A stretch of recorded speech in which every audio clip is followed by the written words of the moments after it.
भोजपुरी के एक्टर और एक्ट्रेस बहुत जल्द जो है माता पिता बनने वाले हैं। यश कुमार मिश्रा और निधि झा जो है बहुत जल्द माता पिता बनने वाले हैं।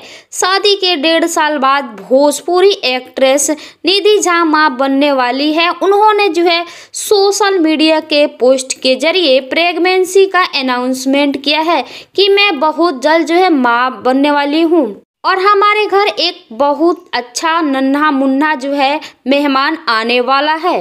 निधि झा भोजपुरी के जाने माने एक्ट्रेस यश कुमार मिश्रा से शादी साल 2022 में की थी और आज वह जो है मां बनने वाली है। यश कुमार मिश्रा निधि झा से दूसरी शादी की है और उनकी एक छोटी सी प्यारी सी बच्ची भी है।